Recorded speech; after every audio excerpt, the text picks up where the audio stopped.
Captain Kim Dae-ho stood on the bridge of the Indomitable. The stars looked different here. They were too far from Earth to see any familiar lights. He had been traveling through space for 6 months, looking for something his people called the signal. It came from this part of the galaxy. A call for help. The bridge was quiet. His crew worked at their stations, checking readings and watching screens. Commander Park So-min stood next to him. She was his second in command. Her face was calm, but Kim could see worry in her eyes. "Captain," said Lieutenant Choi Hee-jin from her station, "I'm getting something on the sensors. Big energy readings ahead." Kim walked to the main screen. "Show me." The screen lit up with bright dots and lines. There were many ships ahead, too many to count easily. They were fighting each other. Explosions bloomed like flowers in the darkness of space. "Two different groups," Park So-min said. She studied the readings. One side has bigger ships, dark-colored. The other side has smaller ships. They look damaged. Kim watched the battle. The bigger ships were winning. They moved together like a school of fish. Perfect timing. No mistakes. The smaller ships fought hard, but they were losing. "The smaller ships are trying to protect something," said Dr. Lee Jin-woo. The science officer pointed at the screen. "There, behind their battle line. Transport ships. They have people on them." Kim felt something cold in his stomach. People were dying out there. The bigger ships were hunting the smaller ones. It looked like they wanted to destroy everything. "Captain," Choi Hee-jin said. Her voice was tight. "Both sides are sending us messages. The big ships are telling us to leave or be destroyed. The small ships are asking for help. What do we know about these people?" Kim asked. Dr. Lee looked at his readings. "The bigger ships are called Krextai. Their ships use biotechnology, part machine, part living creature. The smaller ships belong to something called the Velthar Resistance." Park So-min turned to Kim. "Orders, Captain?" Kim watched another small ship explode. Fire and metal scattered into space. Those were people. Someone's family. Someone's friends. The choice was easy. "Take us in," he said. "Full power to shields. Weapons ready." The Indomitable moved forward. It was not the biggest ship Kim had ever seen, but it was fast and strong. Human engineering at its best. Clean lines and smart design. Every system built to work perfectly with every other system. As they got closer, the fighting stopped. Both sides turned to look at the human ship. Kim could almost feel their surprise. "Unknown vessel," came a voice on the radio. It was cold and had no emotion. "You are in Krextai space. Leave now or be destroyed." Kim nodded to Choi Hee-jin. She opened a channel to both sides. "This is Captain Kim Dae-ho of the Terran Defense Force. We are here looking for those who sent a call for help." The cold voice came back quickly. "There is no help here. Only order. You will submit or be destroyed." A different voice joined the conversation. This one sounded tired but hopeful. "Human ship. This is General Velnara of the Velthar Resistance. If you truly offer help, we need it badly." Kim looked at his crew. They were ready. He could see it in their faces. They had come a long way to find people who needed help. They found them. "General Velnara, we will help. Krextai ships, we suggest you stop your attack and leave these people alone." The cold laugh that came back made Kim's skin crawl. "You are one ship. We are many. Your destruction will be quick." The Krextai ships turned toward the Indomitable. They moved like parts of one giant creature. 30 ships, 40, more coming from behind. Their weapons began to glow. "Here they come," Park So-min said. The first wave of energy beams and missiles shot toward the human ship. Kim had seen alien weapons before in reports, but never this many at once. The space around his ship filled with deadly light. "Point defense systems online," called out Master Chief Yoon Tae-sik from the weapons station. The Indomitable's defense grid came alive. Laser turrets and missile interceptors worked faster than human eyes could follow. Every incoming shot was met with precise fire.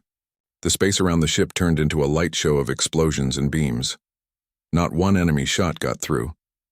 The silence on both radio channels told Kim everything. No one expected that. The Krextai had probably never seen defense like that.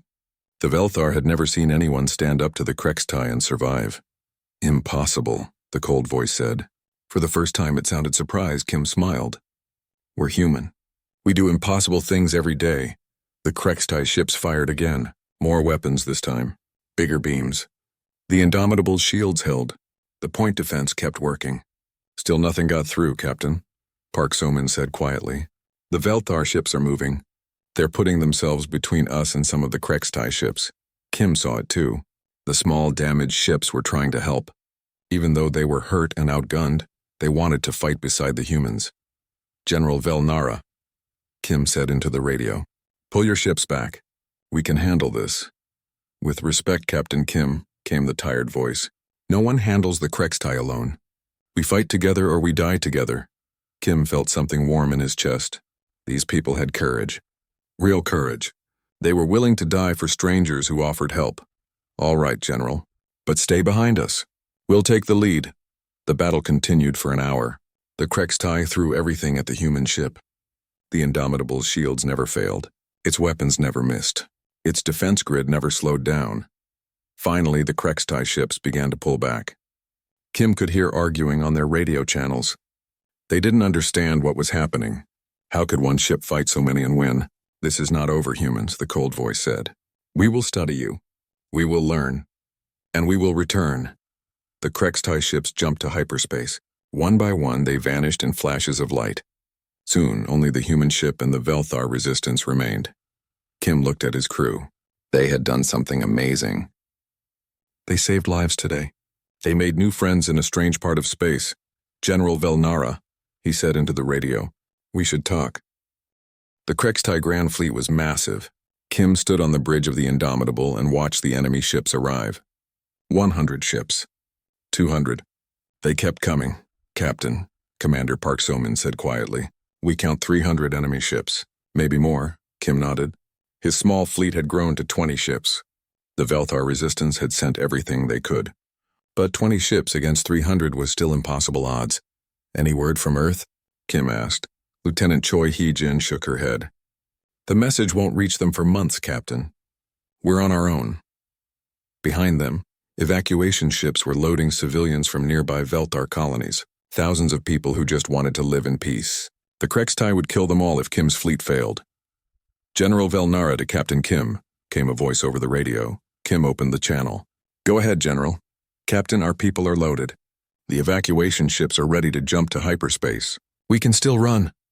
Kim looked at the massive enemy fleet. Running made sense. It was the smart thing to do. But running meant leaving this part of space to the Krextai forever. It meant more worlds would fall. More people would become prisoners. Negative, General. We make our stand here. The bridge was quiet. Kim's crew knew the odds. They had families back on Earth. They could die today, far from home. But none of them argued. Captain, Dr. Lee said from his station, I've been studying the Krextai ships we captured. I found something interesting.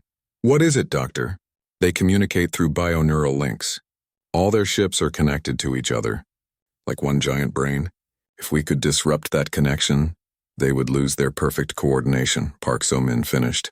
They would have to fight as individual ships.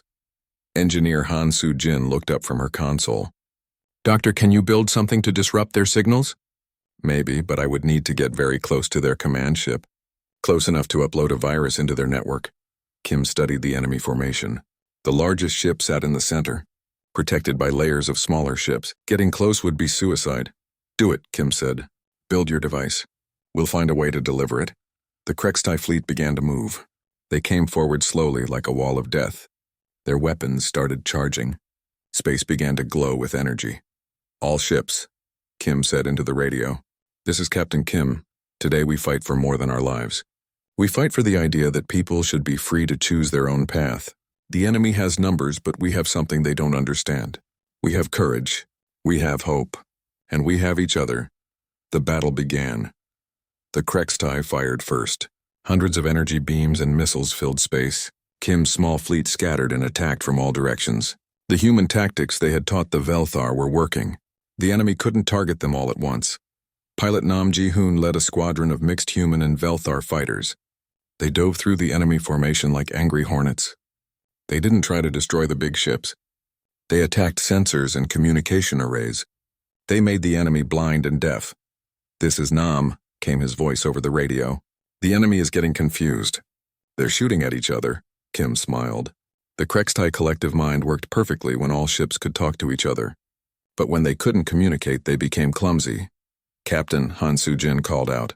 Dr. Lee's device is ready. But we need to get within 1,000 meters of their command ship. 1,000 meters. In space combat, that was almost touching. No ship could survive that close to the enemy's biggest weapons. I'll take it, Kim said. Captain, no. Park So-min stepped in front of him. That's a suicide mission. Let me go. With respect, Commander, this is my responsibility. And with respect, Captain, Park So-min said firmly, the fleet needs you alive. I can pilot a fighter. You can't. Before Kim could argue, alarm started screaming. The largest Krextai ship was moving forward. It was 3 times bigger than any ship Kim had ever seen. Its weapons could destroy a planet. Unknown human, came a new voice on the radio. This voice was different from the others. Older. More dangerous.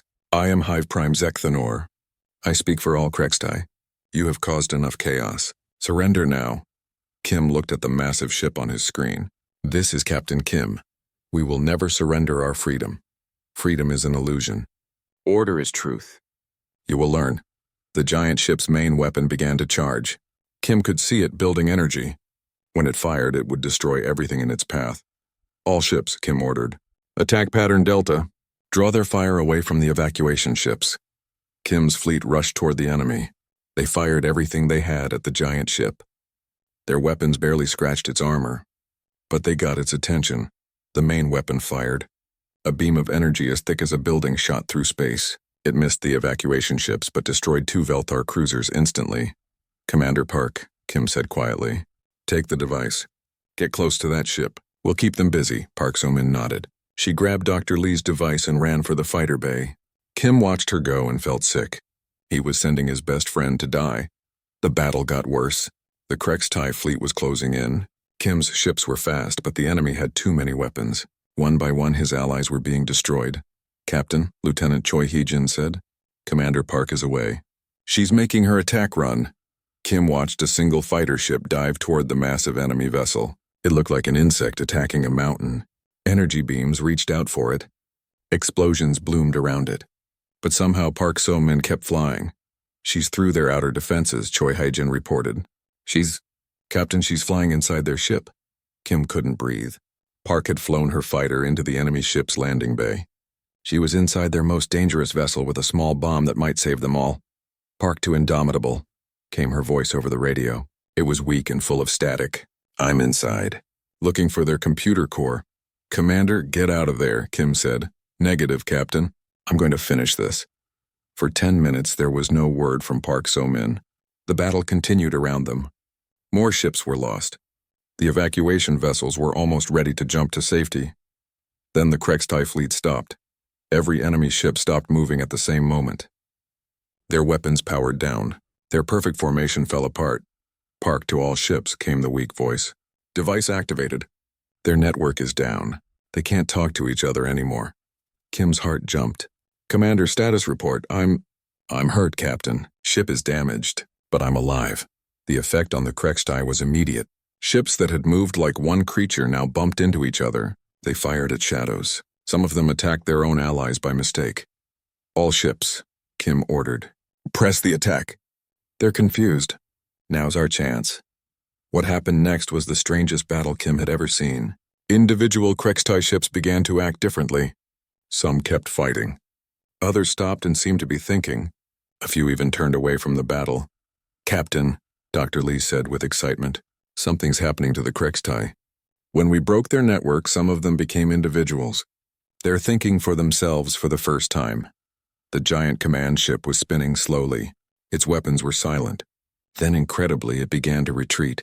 This is Hive Prime Zekthanor, came the voice again. But now it sounded confused, afraid. What is happening to me? I can hear my own thoughts. This is impossible. Other voices joined the radio channels. Krextai voices, but they sounded different. They were asking questions. They were afraid. They were individuals. The battle was over. The Krextai fleet was breaking apart. Some ships jumped to hyperspace. Others just drifted in space. Their crews were learning what it meant to be alone in their own minds. Kim rushed to the landing bay to meet Park So-min. She was hurt but alive. Her fighter was destroyed, but she was smiling. Did we win? She asked. Kim helped her to the medical bay. Commander, I think we did more than win. I think we just changed the galaxy. 3 weeks had passed since the second battle. The Indomitable now traveled with 12 Velthar ships. They were stronger now. Human engineers had taught them new tricks, better weapons, stronger shields. But the real change was harder to see. Engineer Han Soo-jin wiped grease from her hands as she finished working on a Velthar engine. The aliens around her watched everything she did. They asked questions. They wanted to learn. "Why do you change the power flow?" asked Kextal, a young Velthar engineer. Han Soo-jin smiled.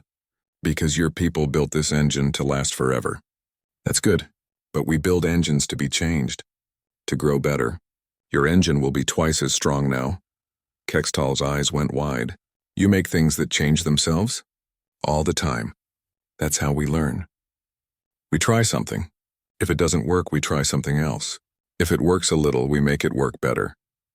On another ship, pilot Nam Ji-hoon was teaching Velthar pilots how to fly like humans. The lesson was not going well. No, Nam said into his radio. "Don't follow the flight plan exactly. The enemy expects that. Do something crazy, something they can't predict." "But the plan is perfect," said Yelkor, a Velthar pilot. "It uses the best route." "The safest route." "Safe gets you killed," Nam said. "Crazy keeps you alive." "Watch me." Nam's fighter ship suddenly rolled upside down and flew backwards. Then he spun around and shot at 3 targets while flying sideways. The Velthar pilots had never seen anything like it. "How?" Yelkor asked. "How do you know what to do?" "I don't," Nam laughed. "I just make it up as I go. That's the secret. The enemy can't predict what you'll do if you don't know either." In the Indomitable's main conference room, Captain Kim was meeting with Colonel Bae Min-ho and General Velnara. They were planning their next move. "The Krextai have a prison station here," Velnara said, pointing at a star map. "Thousands of our people are held there. They are being changed, made into Krextai." Colonel Bae studied the station's defenses. "Heavy guard, 20 ships, energy shields, weapon platforms. It's a fortress. Can we save them?" Kim asked. Velnara shook her head sadly. "No one has ever broken people out of a Krextai prison. It's impossible." Bae looked at Kim and smiled. "Captain, didn't we already do several impossible things this month?" Kim nodded. "Tell me about this station, General. How does it work?" "The prisoners are kept in the center. The Krextai use machines to change their minds, to make them think like the collective. It takes time. Maybe our people still remember who they are." "How long?" Kim asked. "Some have been there for months.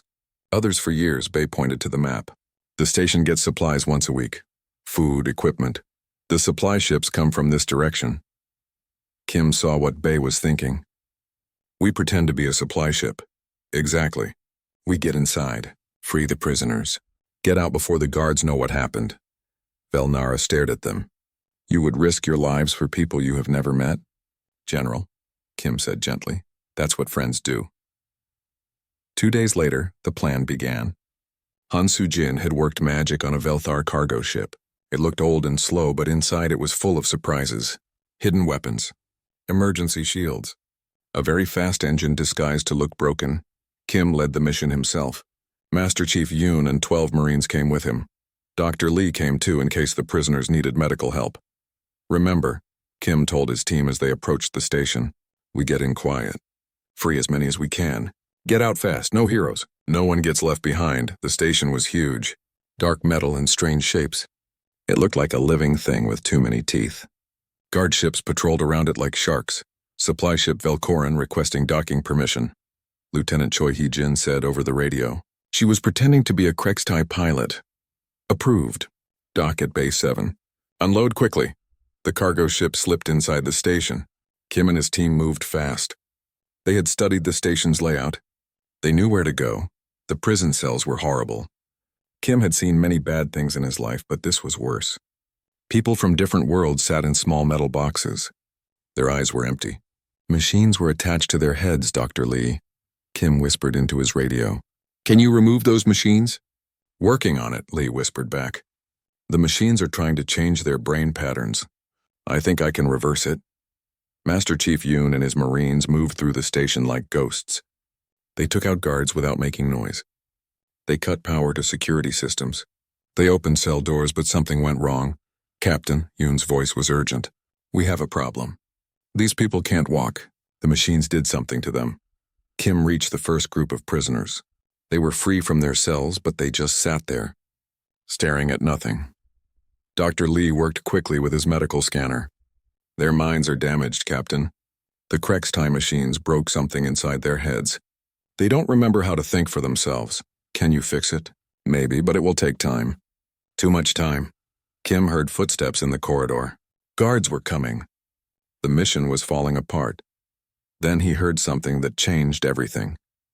Singing.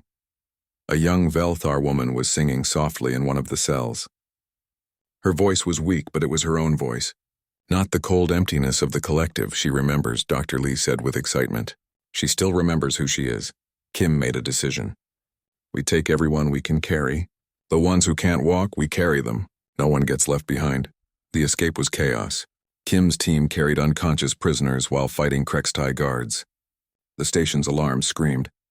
Guard ships began moving toward their cargo ship, but Han Soo-jin was ready. The cargo ship's hidden weapons came online. Its real engines powered up.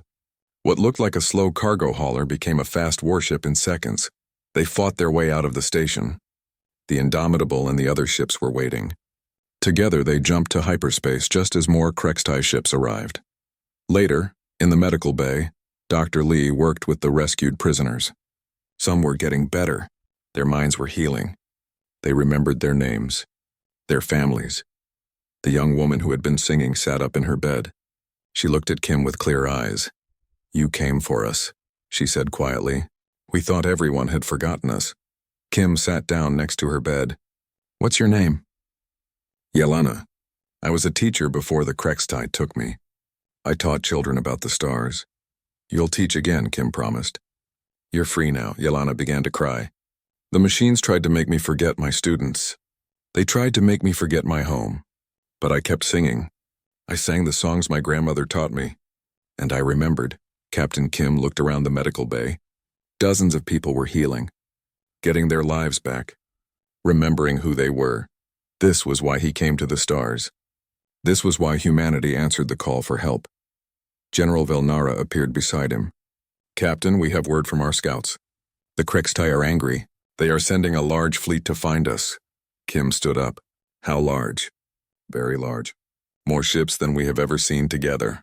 They want to end this quickly. Kim looked at his crew, at the rescued prisoners, at the Velthar ships that were now his allies. The enemy was coming with everything they had. Then we better be ready, he said. General Velnara's ship was broken. Kim could see it through the main screen as the Indomitable moved closer. Holes in the hull. Weapons torn off. Life support working, but barely. Her people had been fighting for a long time. Captain, Dr. Lee Jin-woo said from his station, I'm reading wounded on their ships. Many wounded. Their medical systems are failing, Kim nodded. Commander Park, prepare the medical bay. Dr. Lee, get your team ready. We're going to help these people. Lieutenant Choi Hye-jin looked up from her console. General Velnara is asking to come aboard, Captain. She wants to meet face-to-face and tell her yes. Have Master Chief Yoon meet her at Docking Bay 2. Park So-min stepped closer to Kim. Captain, we don't know anything about these people. They could be dangerous. Kim looked at the damaged ships on the screen. So could we, Commander. But they chose to fight beside us. That tells me something good about them. An hour later, Kim stood in the main meeting room. The door opened and Master Chief Yoon walked in with their visitor. General Velnara was tall and thin. Her skin was blue-gray. She had 4 arms and large dark eyes. Her uniform was torn and stained with something that might have been blood. She looked around the room with wonder. Your ship is beautiful, Captain Kim. Clean. New. Everything works. Kim smiled. Thank you, General. Please sit down. Are you hurt? No more than usual, she said. Her voice was tired but strong. I must ask you something, Captain. Why did you help us? You don't know us. This is not your fight. Kim thought about how to answer. Where we come from, we have a saying. When someone calls for help, you answer. It's that simple. Velnara's large eyes grew wider. Simple? Nothing is simple in this galaxy, Captain. The Krextai have ruled for 3,000 years. They destroy everything that stands against them. Today you stood against them and won. That is not simple. That is impossible. Dr. Lee walked into the room carrying a medical scanner. General, may I check your injuries? Our medical equipment might help. Velnara looked scared for a moment. Your machines will not work on me. I am not human, Dr. Lee smiled. Our machines are very smart. They learn quickly. May I try? She nodded slowly. Dr. Lee ran the scanner over her body. The device beeped and showed readings on its screen. Interesting, Dr. Lee said. You have internal bleeding. 3 broken bones. Your people are very tough, General. A human would be unconscious with these injuries. Can you help her? Kim asked. Of course. We'll need to bring some of her people to our medical bay. I want to learn how their bodies work. Then I can help all of them. Velnara stared at Dr. Lee. You would do this? Help people you just met? It's what doctors do, Dr. Lee said simply. Over the next few hours, Velthar wounded came aboard the Indomitable. Dr. Lee and his team worked hard to understand alien biology. The ship's computers learned fast. Soon they were healing injuries that had troubled the Velthar for months. Kim found Velnara in the observation deck. She was looking out at the stars. Her people's ships were nearby getting repairs from the Indomitable's engineering teams. Your people are amazing, Captain, she said without turning around. They work so fast. They share their knowledge freely. They ask for nothing in return. How long have you been fighting the Krextai? Kim asked. All my life. My parents fought them. Their parents fought them. We have forgotten what peace looks like. She turned to face him. Tell me about your people, Captain. Where do you come from? Why are you here? Kim sat down next to her. We come from a planet called Earth, far from here. We heard a signal, a call for help. We came to find who sent it. That was us. We sent that signal 50 years ago. We never thought anyone would answer. 50 years? Kim was surprised. The signal just reached us 6 months ago. Velnara made a sound that might have been laughter. Space is big, Captain, very big. You traveled a long way to help strangers. What can you tell me about the Krextai? Kim asked. Velnara's face became serious. They are not like you or me. They think with one mind. All of them together. They have no individuals. No personal thoughts. They work together perfectly because they are all the same person. Kim frowned. That sounds terrible. It is. They cannot understand why we fight them. To them, resistance is madness. They think all life should be part of their collective mind. They conquer planets and change the people, make them into more Krextai. How many worlds have they taken? Hundreds. Maybe thousands. They have been growing for a very long time. We are what is left of the free peoples. A few ships. A few stations. Not much. Kim looked out at the Velthar ships. They were getting stronger. His engineering teams were sharing human technology, teaching them new ways to build and fight. General, what if I told you that could change? Velnara looked at him with hope and fear. What do you mean? My people sent one ship to answer your call. If we send word back to Earth, they will send more, many more. And we know things the Krextai don't understand. What things? Kim smiled. How to think for yourself. How to be unpredictable. How to fight when the odds are impossible. He paused. How to win. Commander Park So-min's voice came through the ship's speakers. Captain, to the bridge. We have incoming ships. Kim and Velnara rushed to the bridge. The main screen showed new contacts approaching. Big ships. Krextai ships, how many? Kim asked. 12, Park So-min said. Bigger than the ones we fought before. They're moving slow. Careful. Lieutenant Choi Hye-jin turned from her station. They're sending a message, Captain. Let's hear it. The cold voice filled the bridge. Human ship. We have studied your battle.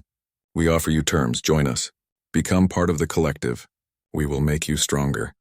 Kim looked at Velnara. She was shaking. They have never offered terms before, Captain. They are afraid of you. Kim spoke to the radio. This is Captain Kim. We decline your offer. We choose to remain free. Freedom is chaos. Chaos is weakness. We will show you order. The Krextai ships opened fire. This time they were ready. Their weapons were different, stronger. But the Indomitable was ready too. The battle was harder than before. The enemy ships worked together like parts of a machine. But Kim's crew worked together like friends. Like family. They covered each other's mistakes. They took risks to save each other, and they won again. When the last Krextai ship jumped away, the bridge was quiet. Then Velnara started to cry. Not from sadness. From hope, Captain Kim, she said through her tears. I think you just changed everything. Kim put his hand on her shoulder. General, we're just getting started.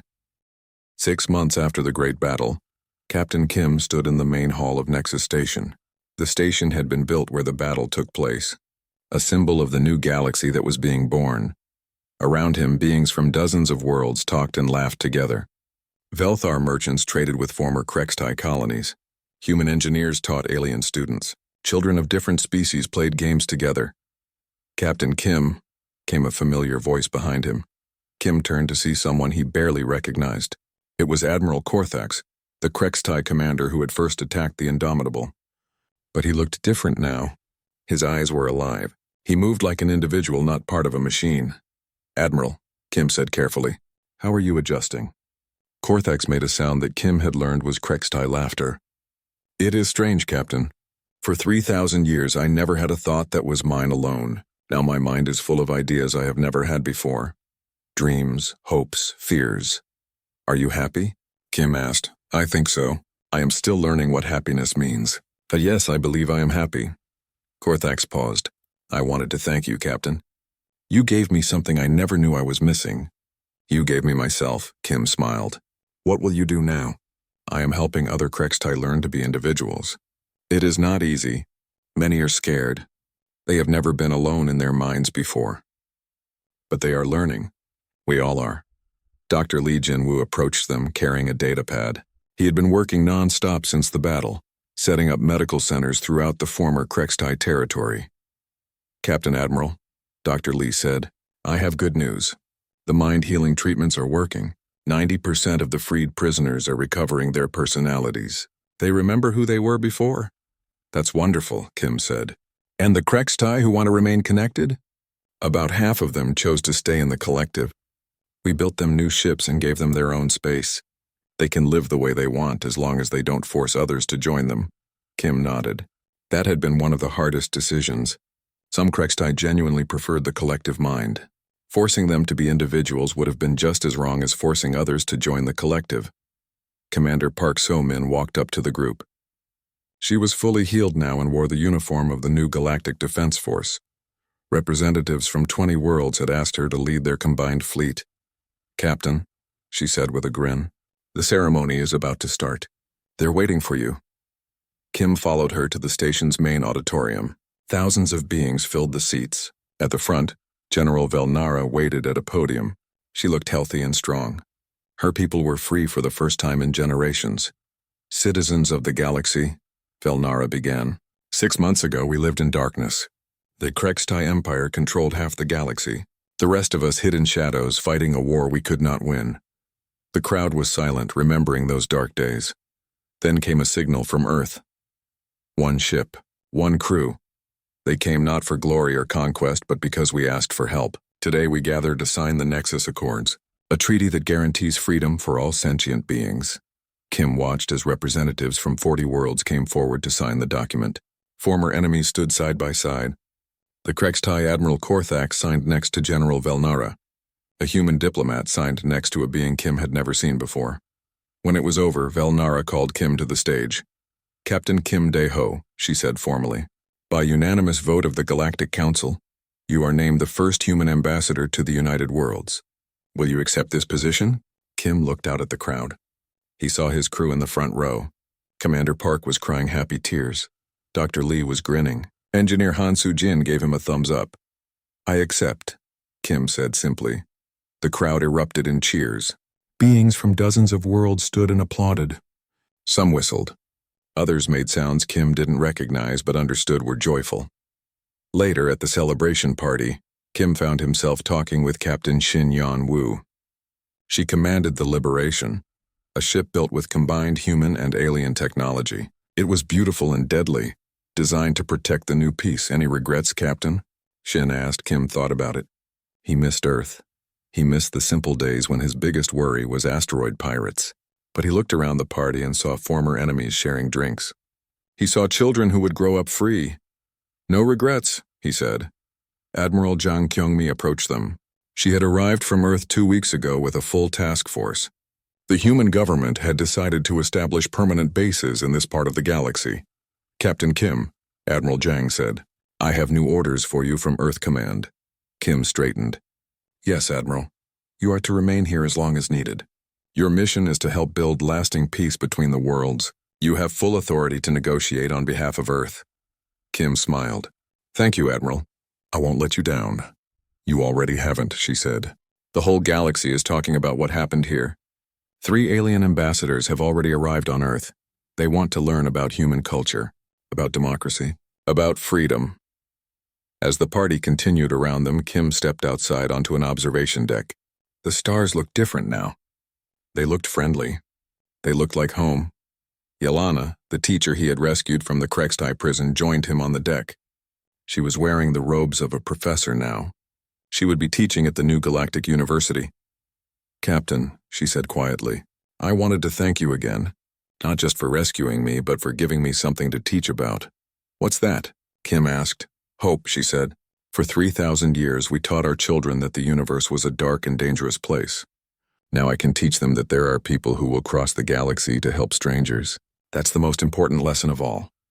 Kim watched a group of young beings playing in the station's park.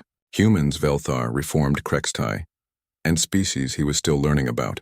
They were laughing together, planning adventures together, building friendships that would last their whole lives. You know what the amazing thing is? Kim said.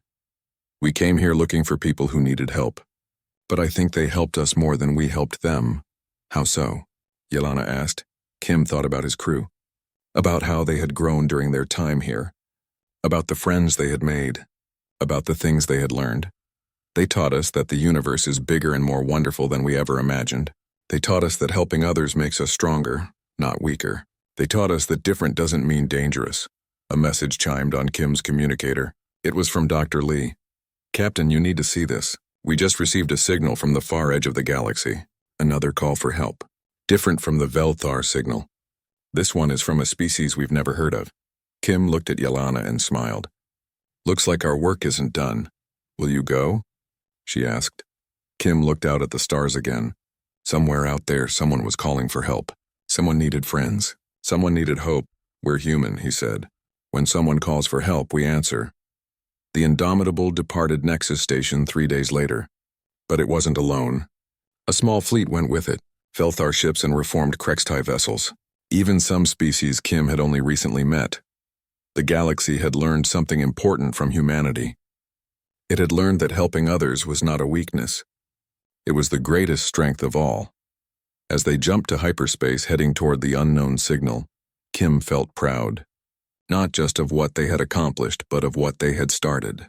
The galaxy would never be the same. And that was exactly what they had hoped for when they first heard a call for help and decided to answer it.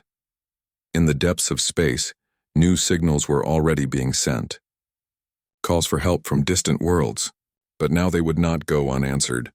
A network of free worlds stood ready to help, ready to teach, ready to fight for freedom. The age of darkness was over. The age of hope had begun, and it all started with one human warship and a crew that believed helping others was worth any risk.